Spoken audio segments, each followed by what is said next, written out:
the big misconception out there, the biggest one, is that domestic abuse is physical abuse.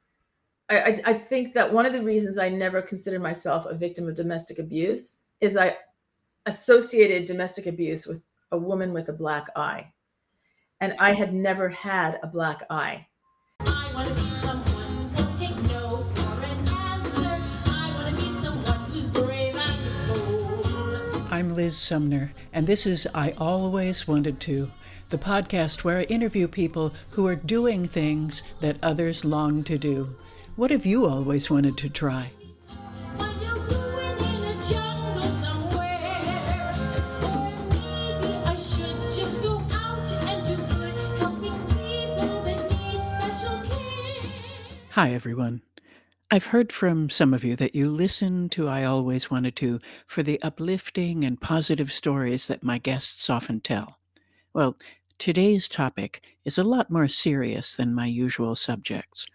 But while we get into some very dark territory, Patricia's story shines light on behavior that's often not talked about and is especially inspiring because of how she turned her harrowing experience into a way of helping others. In preparing for this episode, one article I read says that 1 in every 4 women and girls worldwide has experienced domestic abuse. I'm fortunate that I'm not one of them, though I will say that after listening to Patricia, there's a lot of what she describes that's frighteningly familiar.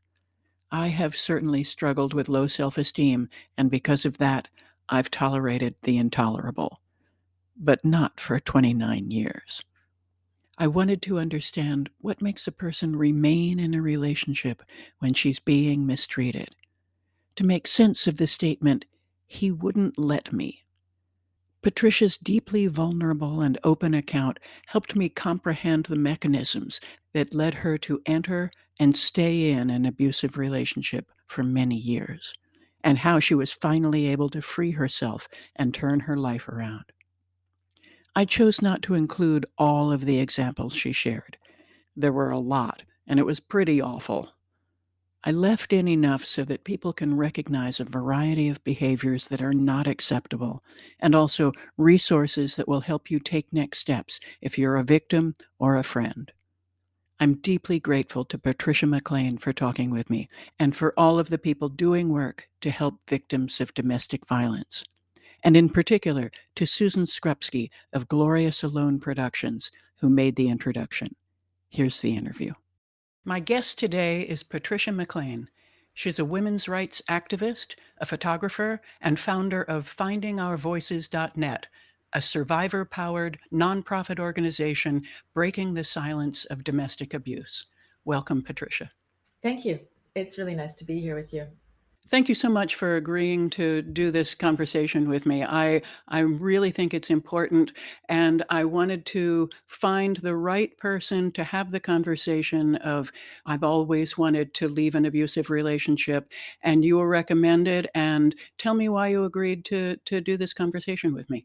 Well, right away when I saw the podcast and listened to some of the episodes, I was very honored to be asked to be on this. So thank you. The theme really resonates with me. What I've always wanted to do. Mm-hmm. The answer of I've always wanted to leave an abusive relationship, that wouldn't have applied to me because I was in an abusive relationship for 29 years and I did not consider it abuse. I mean, I knew what was happening was wrong, but I didn't consider myself a victim of domestic abuse.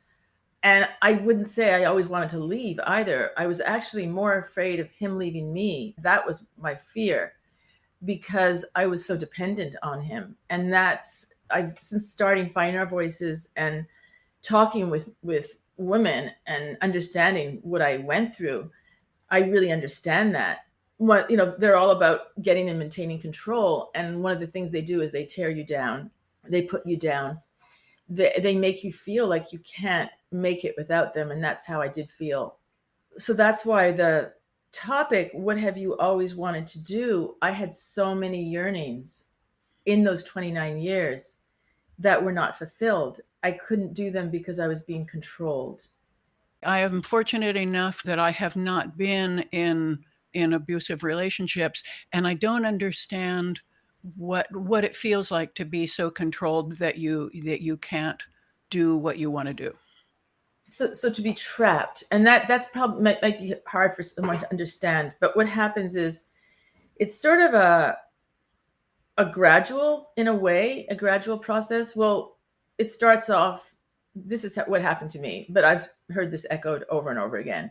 They sweep you off your feet. So I was absolutely swept off my feet. He was a famous singer coming through town. I interviewed him. He told me he loved me the first night. Bombarded me with gifts and just was so romantic. And it was exciting to be with him. And then they move very fast. That's another thing that happens. And it did, as I said, told me he loved me the first night, asked me to move back east with him. And then because we were so in love, he wanted me to live with him, but I was out west as a newspaper reporter. He was living back east. So I quit my job. I quit my career. I sold my car. I gave up my apartment. And that when I was dependent on him, that's when I saw his temper for the first time. So this all led up to it. It's not like when I first met him, he was a Prince Charming. He was incredible. I felt so lucky to have him love me. And then I was trapped. And that's what I hear from other women. There's always something that traps them, really. Like sometimes when they get pregnant, that's when it is. Mm-hmm. Sometimes when it's get married, like the minute they get married, things change. And for me, it was the day that I just gave up everything to move back east with him. And then he lost his temper. I couldn't believe it. I'd never seen anything like it. But I really was trapped, and I was kind of blocking it out. I was like making excuses for it. So that's one thing. And then what happens is you have a memory of how incredible it was, because it's always, I don't know if, maybe I'm sure there's relationships that are incredible and they stay incredible, but it's almost like I would think this is more incredible than in most relationships. So you're always wanting it to go back to that. And then it's a cycle. So he started snapping at me. And then I was, really knowing something was going to happen. And then it did. Like he would blow up, and it would just be a rampage for like days. And then you just want it to be over. And then when it's finally over, you're just super careful not to spark it again. And so this is called walking on eggshells, which I did literally for 29 years. Like even when we were having good times, I was always conscious that it could change, always worried that it could change, always trying to keep the peace. So I'll give you a perfect example to set up to being stymied and, yearnings and not being controlled. So my family lived in Montreal, and I was living in San Francisco when I met him. So moved back east, closer to my family. Great. I'll get to see them more. Another thing about these abusers is they isolate you. So at first it's because they love you so much and they want you all to themselves. And that's kind of flattering because they love you so much. So that's how you see it, but it's just isolating you. And they don't like your family. They don't like your friends. And so even the idea of seeing my mother, I would bring it up and he would explode. He would get so angry with just the question that I would just put off asking it. Like that to me was normal, but to you, obviously, it wouldn't be normal to have to ask your partner if you can go and visit your mother. But I would, bring it up. I'd be really worried about how to approach it, wait for him to be in a good mood. How am I going to ask, knowing he's going to blow up? And then deciding, well, maybe it's not that important that I see her, because it's just not worth the trouble that this is going to cause. And then finally, when so much time has gone by and I have to visit her, I'll just have to say it and put up with the consequences, which will be, weeks of him being furious. So that's a simple thing, not being able to see my mother. But that was every way. It was that's how I ended up being controlled. You said earlier that you weren't aware that you were in an abusive relationship. It never occurred to you to always want to leave. How is it that you're not seeing that? What happens to a person inside that they don't see what's going on? So one of the things that Finding Our Voices does is we have this outreach, and it's all survivor based. So we have faces and names of survivors in Maine. on these bookmarks. So there's 35 of all these women aged 18 to 81. Their portrait, I'm a photographer, I take the portrait, and then it has a quote. And then on the back of the bookmarks is something called the power and control wheel. And this is something that you usually see. Have you ever seen the power and control wheel?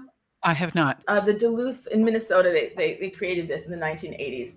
And it shows all the tactics that someone will use to get and maintain control over their partner. So usually, if you recognize that you're a victim of domestic abuse, you might call your domestic abuse advocate. And then you'll go inside and talk with someone. They'll close the door. They'll show you this wheel. You'll talk about it. And that's why most people don't know about it. You only know about it, if you reach out for the help. So we're trying to change that. And we're trying to get this so everyone understands it, so that they can know what to look for. So as for me, like if I had known isolation, walking on eggshells, controlling, that was abuse. If I had known that, maybe I would have put it together quicker. And so that's how you can help understand what is really going on here, because it is a pattern. So when you ask how I didn't see it, that's some of it. Can we put the power and control wheel in the show notes? Yeah, not only that, but on findingourvoices.net, we have the power and control wheels customized from pretty much every woman, all 35 women, and you could scroll down and look at them all. Absolutely, the power and control wheel, everyone needs to see that and know it. Yeah, I get it. It doesn't seem like there's something wrong until you read this and say, oh, not everybody has to walk on eggshells. Well, yes, like there was a woman that came over to my house, and I had known her for like 30 years, and I just hadn't seen her for a while. And we sat on the deck, and I asked her how her boyfriend was. They'd been together for a long time. And by her reaction, I could tell something was wrong. And I just said, is he abusive? And then she said, well, she tried telling me about how he was controlling, like she even visiting me, like he was timing her and she had to get back. She wasn't allowed really to visit people. And I just went into my living room. I pulled out one of these things. I gave it to her. And as we sat on the porch, she was just like stunned. She was just like underlining like everything, putting her down, making her feel bad about herself, calling her names, making her think she's crazy, controlling what she does, who she sees and talks to, limiting her outside involvement, making light of the abuse. I mean, you just go all around it. And it a spark like lit up in her head. And whereas before, when she was sitting down with me, she was like, well, I'll never leave him, because you just never imagine that you will. And then by the end of it, she was thinking, she was starting to think and starting to put it together. So that's what this does. Okay, so confusion and being controlled and having the outside influences limited so that you don't have connection with people who will show you how strange this is. Right. What else makes it difficult for somebody to leave, particularly when you have been beaten? Yeah. Well, I just wanted to say, when you said that thing about not having, that's exactly what it is with the isolation, is there's nobody to just point out to you, this is not right. Like, I remember when I left, my friend Marcy, I was talking to her, and I was like, you mean, like, she's married to this guy, Alan. They have a great, they've been married one long time. It's like, you mean he's never like grabbed your wrist? He's never like shoved you? Like, I couldn't even believe it. Like, to me, it was so normal. Like, and when she was looking at me, she was like, no. And it just is so normalized. Well, of course, as I mentioned, that they put you down. So I was living in his world. So my world, which when I met him was big. I was an award-winning newspaper reporter in California. I was passionate about writing and starting to be very interested in photography. But that was all like not important. So everything was about him. And our only conversation was always about him. Why? Well, when I start talking about myself, like, he tunes out and he's not interested. When I start talking about him, his eyes light up and he is interested.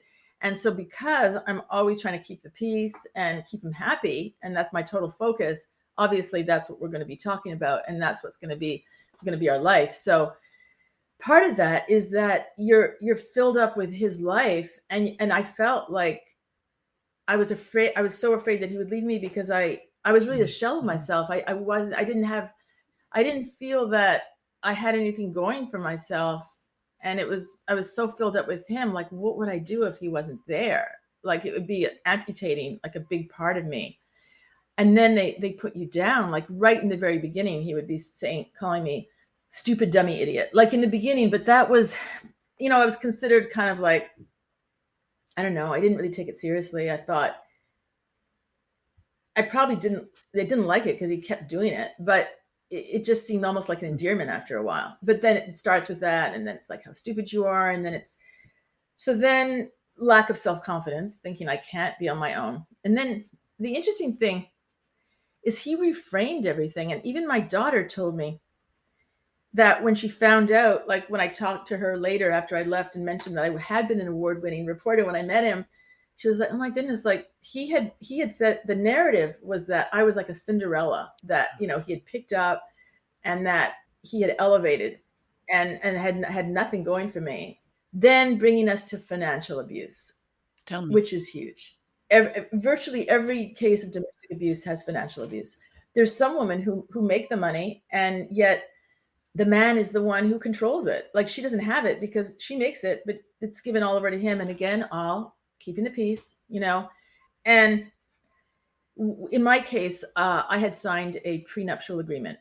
I signed a document when I met him that basically said that when we divorced, I would have nothing. So I would get nothing in the divorce. And toward the end of our marriage, we had 4 homes and he had like 4 cars, but everything was in his name. I had 0 credit. So if I was going to leave him, I would have nothing. And we had a beautiful home, and the home meant a lot to me. It was my refuge. I made beautiful rose gardens there. And just the idea that I would be cast out, and what was I going to do at that point? Moving into an apartment somewhere, that was really hard. So that was part of it, Yeah, they control the money. So that's a big part also why it's hard to leave. We'll have more with Patricia McLean and how she managed to leave and turn her life around after the break. So, what was the process for you finally extricating yourself from this? Well, the process was that he was arrested for domestic violence. I called 911 at the second that I thought he was going to kill me. I had called 911 because of the same thing, like in 1994.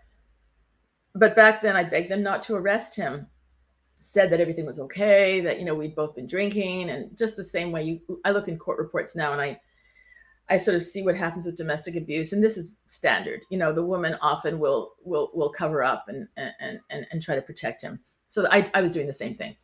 But in 1994, the police listened to me and they did not arrest him. And since then, there has been a change in the law where it's called mandatory arrest. So if they see signs of domestic violence, that they have to make an arrest. And that's what they did. They arrested him. He had bail conditions of no contact. He was still getting through to me, with phone calls to my sister and all kinds of, so much manipulation to try to pull me back. But it really allowed me to just have him out of my head for the first time in 29 years. And now that everybody knew, people were telling me things, that they never liked him, that he was so arrogant, and that they had noticed how he treated me. And no one had ever said that while we were married. Like they had said, we heard him screaming at you. We saw, one woman said, yeah, we saw you in the airport and he was banging on the door when you were in the bathroom. Like I couldn't even go to the bathroom, and he was like, get out. Like it was just crazy, but it did seep over into public life, but no one had ever said anything in the marriage. And now they did. And that's what really got me out. And the fact that he was just so cruel, like during the bail conditions, he was in the home because I had escaped because I was fled because I was terrified that he was going to come after me and kill me. So I had to get back into the house and get some things of mine. And he made it so difficult through lawyers for me to do that. Like things like that, where he would be on one hand sending these love missives, love bombing, like, come back, I can't live without you. But the other hand, like not letting me get back to get my things out of the house. And it just, finally, I just realized. And then talking to a domestic abuse agency, I called them, I talked with them. It just all came together. I started to understand more and more. And that's what got me out. You mentioned that people said afterwards, "Oh, I always hated him because he didn't treat you right." What would you want your friends to have done? What advice can we give to friends who see their women friends get abused? What is useful to say? I would say call out bad behavior. If you're out to dinner with friends, if you're out to dinner with a couple and the guy, or it could be the girl, it goes both ways. I've seen women harangue Mm, men, mhm. like abuse them, and the man just sitting there mortified. If he's putting her down, if he's talking to her in a way that she shouldn't be talked to, call it out. Like, hey, that's not very nice. Like, you shouldn't be doing that. If it doesn't need to be physical. Obviously, if he's pushing her or grabbing her or something, her wrist, you call it out. But even emotional crap like that, like, you need to call it out.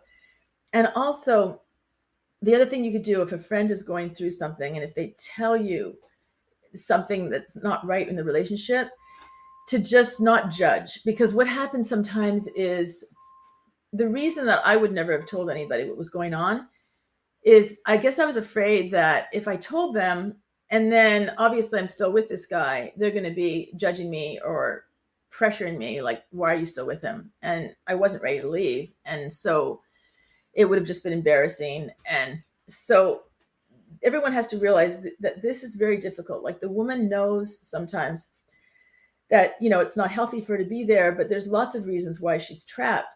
Fear. Okay. One of the things is it's actually, a lot of times, does get worse when you leave. It did for me. It got worse. And my daughter says the same thing, that when I did leave him, it got worse for her too. What was really scary was that, well, the other thing is, when we were together, I still felt like we were a team in some weird way, like it was me and him, me and him, me and him, and making all these excuses for his behavior. But I saw how he treated other people. He was vicious, like he was sadistic in how he treated, supposed adversaries. And so I was always afraid of being an adversary to that degree. And that's what happened. After I left him, he had 5 or 6 lawyers on me. He was putting out messages to the press, and they were picking it up, calling me crazy. I never knew what was happening there.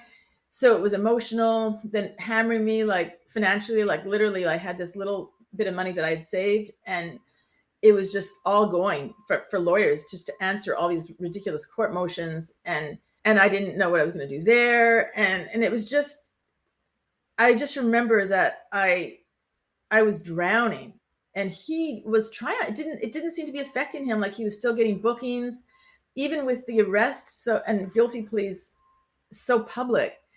But I felt like I really was drowning. I just didn't know what to do. And it was just one thing after the other. And it was just really like the lowest point. And then my daughter said that, I'd always been a buffer between her and him. And so then when I left, I wasn't the buffer. And so all of his antagonism and attacks, were on her, because he couldn't physically get to me anymore. So for her, it was harder too. And then with my kids, I don't know, it was just, the whole thing was just a total nightmare. So it got worse until it got better, which is now, which is, it's fabulous now. So how did you finally get free and to a state where you were no longer living in fear of your life, and that you could start appreciating who you were? I guess what happened is I just started talking about it. Really, that's what the key was for me. The key was breaking the silence. When the newspaper headlines about the arrest came out, it was the worst thing that could have happened. It was mortifying. But it turned out to be the best thing, really, because it was all out there. It wasn't a secret anymore. And I started talking about it with other women. They started talking about it with me. And we launched Finding Our Voices, which is a nonprofit. And it's just really gaining steam. It's resonating with a lot of people, because no one really does talk about it. So that's what really did it for me. That's what got me out. And also, I just, I lived in fear for 29 years. I'm just refused to be ruled by fear anymore. And everything I'm saying about what happened to me is the truth. I was worried about litigation. He's very litigious, but it's been 5 years. He's never sued me for, saying anything, because it is the truth. and truth is the best defense. I just think everything needs to be out there. We're talking for women, who can't or don't want to. Not every woman wants to talk about it. Not every woman feels they can, and that's okay. We're 40, up to close to 40 women now, and talking about our experiences. And because there's of that number, there's going to be things that other people relate to. It resonates with them. They can find a few of the women that they really relate to their story, and that's what we're doing. That's wonderful. I'm really glad that you were able to turn a nightmare into something so powerful and useful. When you were entrapped in this relationship, you said that there were so many things that you yearned to do. Tell me what you yearned to do and what you have been able to do since getting yourself free. Yes, because when I heard the theme of your show, it wasn't, I've always wanted to get out of domestic abuse, because I never thought that I could get out of domestic abuse and didn't know it was domestic abuse. But there were so many things that I wasn't able to do that I knew I couldn't do, because he controlled every aspect of my life. And one of the things, for instance, was I always wanted to go to Italy. Like, I had always wanted to go before I met him. I met him when I was 27. And that's one thing, like Italy, because I love, I love good food. I love, that was one of the reasons. And it just seems so romantic. And he toured a lot in his career. So we would we traveled, because I mostly always went with him, but it was places that were mostly, English speaking places. Like, he was popular in England, Australia. So those are the places we went to. So I went over and over and over again to England and Australia, but I wanted to go to Italy, and I couldn't go to Italy because he wasn't performing there. And the idea of traveling, I couldn't travel by myself. He wouldn't let me. He just wouldn't let me take a trip on my own. So that was one of the things. And then after, when I was divorced, immediately I went to Havana. Like, the one thing I did when I left him, and like that day I booked the trip, because I'd always wanted to go to Cuba, and I wanted to go to a place before it was Americanized. And then the whole world was open to me, because all my dreams, like, I could do anything I wanted. I did end up getting a settlement where I was able to travel. That was, no wish of his own, but he was stymied in having me leave with absolutely nothing. So I had always wanted to scuba dive. Like, not that I always wanted to, but I so admired people that dove so much. I never thought I could. But I got certified. I got certified in Cozumel, and I went to Egypt twice and scuba dove in Egypt. And I swam with mating octopi. And yeah, it was incredible. There was such liberation. Like, I truly was liberated and free to just have an idea and act on it. And that's the thing with Finding Our Voices, that I feel like I'm so much on fire, because I'm just having all these ideas, and I feel all my creativity that was staunched and stymied, and all of my energy that was all focused on keeping the peace, keeping them happy. I have it for myself now. On one hand, like, these guys, they're robbers. There's domestic abuse is a crime, violence is a crime, but there's more crimes than that happen, a part of it, which is theft and robbery, because they rob you of your life. They steal your life from you. They steal your, what you're meant to be, what you want to do, and they extinguish, any light, that they can. But I feel, so that is sad that there was 29 years of that, but I'm really making up for it now, because I'm just doing everything I want to do and doing it how I want to do it. And it's helping other women, which is a beautiful thing. It really is. Are there characteristics of women who have more of a likelihood of being abused? Yeah, I would say it comes like either or, it seems to me, from my experience. It's women who, had a really happy childhood. Their father was fabulous. And so they're completely caught off guard. Like, they don't understand it. Like, they've never seen anything like it. They've never heard about it. And that could be one way that you could be pulled in. And the other thing is, if you've had a traumatic childhood, it feels comfortable to you. And that is my case, because my father and mother were violent. And I talked about this with my daughter, where I remember I had like, abusive high school boyfriend who abused the dog in front of me. That's the other thing. Animal abuse and people abuse very closely aligned. A lot of women who've been through domestic abuse will say that their abusers also hurt their pets. They hurt the pets because because they love the pets and it knows that's how it'll hurt the woman more, but also because they're just vicious individuals. So with me, I remember I had one nice boyfriend. Like I was 18 and he was really sweet. And I remember thinking to myself, like, I don't want to be happy. Like, this is too boring. Like, I was actively rejecting happiness. And I realized only now, it just put it together. Like, that wasn't comfortable for me. Like, I was more comfortable with what I had grown up with, the chaos, and I don't know if you call it excitement. It wasn't excitement, but it was just like, constantly like being triggered and chaos. And so that's what I wanted. And that's what I felt I needed. And so that's what I went for. So I do feel like that's another, that happens. If you have trauma in your childhood, you could be more prone. But I would say, rather than say what's in the woman that leads her to be in relationships like this, I think that really the answer is that these abusers target women that they feel will put up with their crap. Mm-hmm.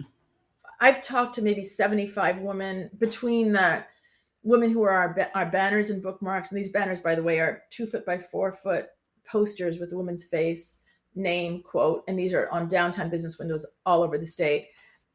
And then between that and the women that I've talked with for my podcast and radio show, survivors, every single one of them is a super nice woman, like super nice, super gentle, so kind. And that's what these guys target, because we feel sorry for them. We make excuses for them. Mm-hmm. Have so much love in our hearts, and we're so full of love. And that's what I say the common denominator I have found is. Mm-hmm.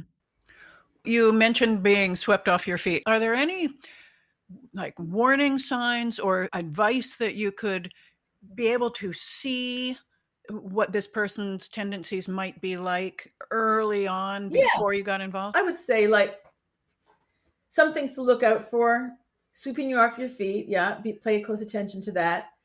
Moving quickly, like moving very quickly to seal the deal. Like, I would absolutely say to any woman, take your time. Like, there is no rush, just go slow.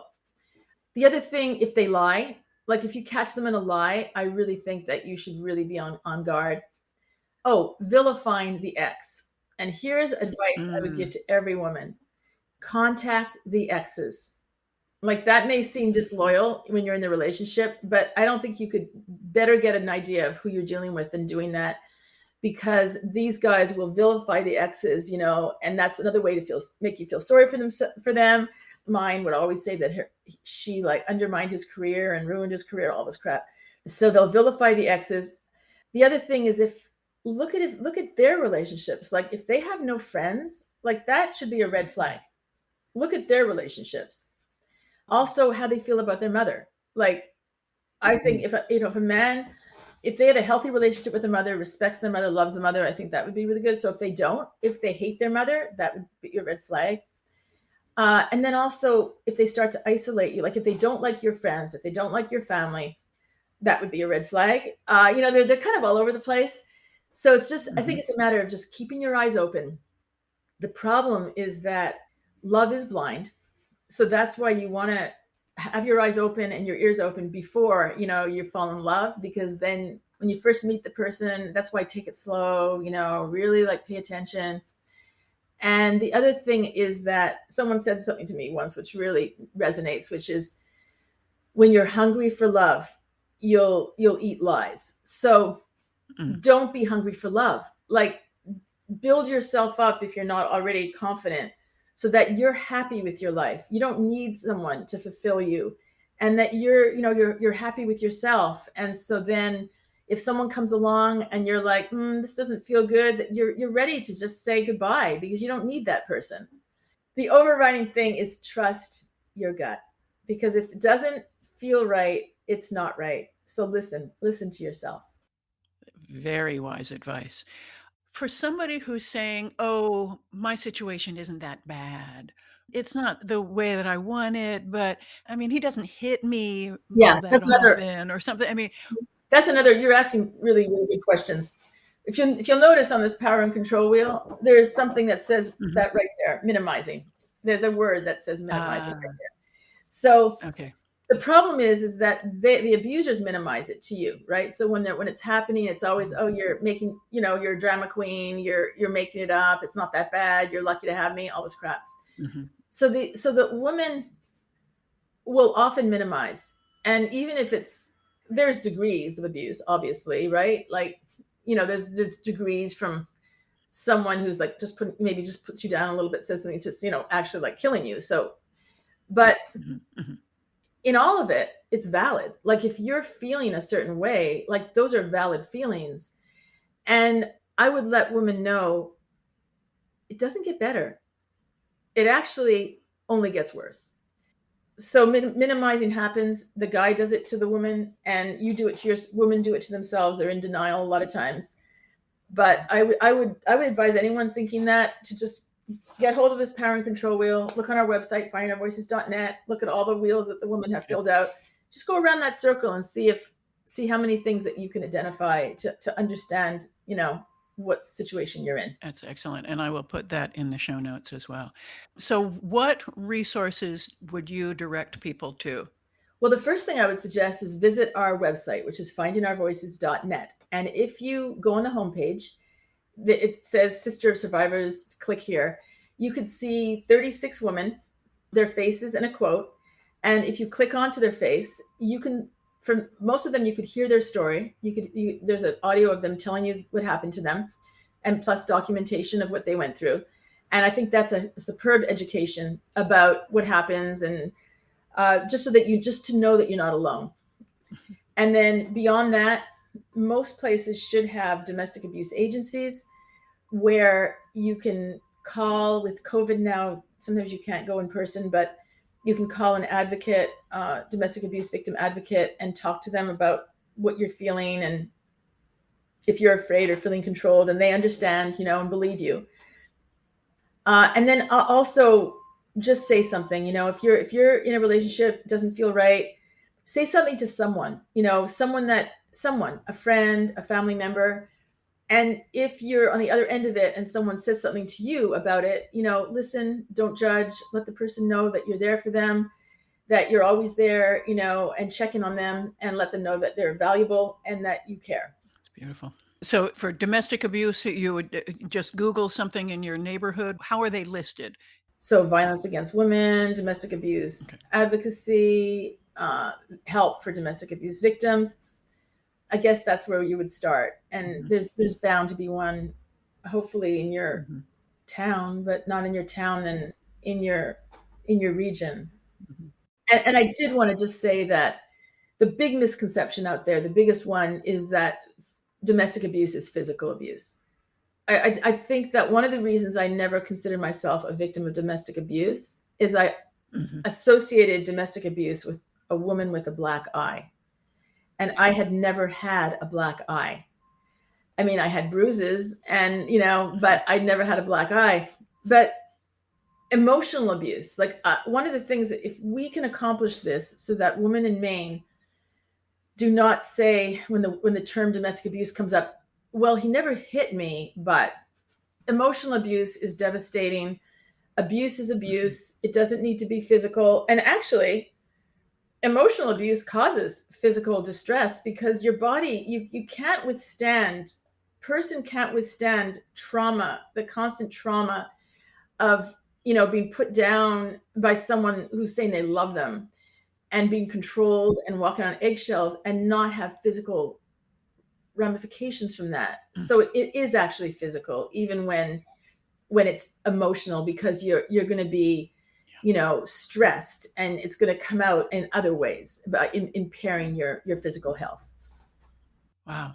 I really am grateful for all this information and for the work that you do. Is there anything that you'd like to say in conclusion?